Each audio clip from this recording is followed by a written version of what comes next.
ఏపీకి తుఫాన్ గండం తప్పినట్లే. పశ్చిమ మధ్య బంగాళాఖాతంలో ఆంధ్రప్రదేశ్ తీరానికి సమాంతరంగా కొనసాగుతున్న వాయుగుండం క్రమంగా బలహీనపడే అవకాశం ఉందని విశాఖలోని తుఫాన్ హెచ్చరికల కేంద్రం అధికారి శ్రీనివాస్ తెలిపారు. గంటకు 6 కిలోమీటర్ల వేగంతో తూర్పు ఈశాన్య దిశగా కదులుతూ సముద్రంలోనే ఆదివారం నాటికి బలహీనపడుతుందన్నారు.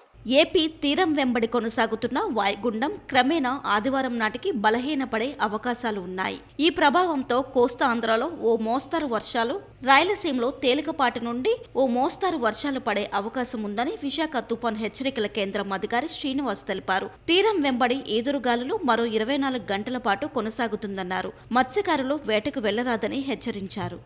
వెస్ట్ సెంట్రల్ బే ఆఫ్ బెంగాల్లో ఏర్పడినటువంటి ఈ వాయుగుండం అది ప్రస్తుతానికి ఇది వాయుగుండంగానే వెస్ట్ సెంట్రల్ బే ఆఫ్ బెంగాల్లో కంటిన్యూ అవుతోంది. అది దాని పొజిషన్ చూస్తే ఇటు విశాఖపట్నంకి దక్షిణ ఆగ్నేయంగా 430 కిలోమీటర్లలోను, చెన్నైకి తూర్పు ఈశాన్యంగా 480 కిలోమీటర్లలోను కేంద్రీకృతమైంది. అది నెక్స్ట్ కమింగ్ 12 అవర్స్ పీరియడ్లో చూస్తే అది స్లో మూమెంట్ తోటి with direction east north east డైరెక్షన్లో, అంటే మన కోస్ట్కి కొంచెం ఆపోజిట్ డైరెక్షన్లో వెళ్తూ గ్రాడ్యువల్గా ఆఫ్టర్ 12 అవర్స్ సీలో ఉంటూనే వీక్ అనే ఛాన్సెస్ అయితే ఉంది. ఈ పరిస్థితిలో మనకి ఫోర్కాస్ట్ అయితే మటుకి చాలా వరకు మనం తగ్గించడం జరిగింది. ఏ జిల్లాలకు కూడా ఎటువంటి భారీ వర్ష సూచన కానీ ఇవ్వలేదు. అలాగే నెక్స్ట్ ఈ ఉత్తరాంధ్రలోకి చూస్తే అక్కడక్కడ ఒక మోస్తరు వర్షాలు, దక్షిణ కోస్తాలో వెళ్తే 1-2 చోట్ల మోస్తరు వర్షాలు వచ్చే ఛాన్స్ ఉంది.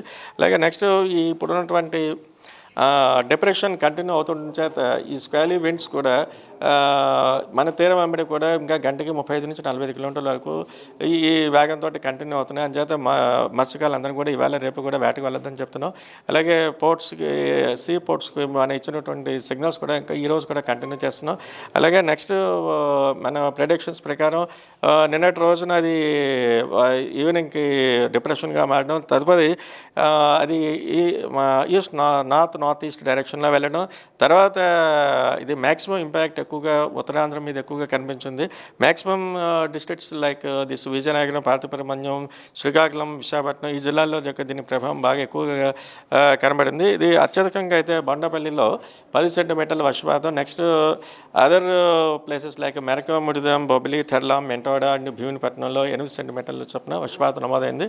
అలాగే పలు ప్రాంతాలలో ఉత్తరాంధ్ర నుండి పలు ప్రాంతాల్లో కూడా అరౌండ్ 3 to 5 సెంటీమీటర్స్ వర్షపాతం నమోదైంది. అలాగే విశాఖపట్నం ఎయిర్పోర్ట్లో కూడా 4 సెంటీమీటర్స్ వర్షపాతం నమోదైంది. Right, thank you.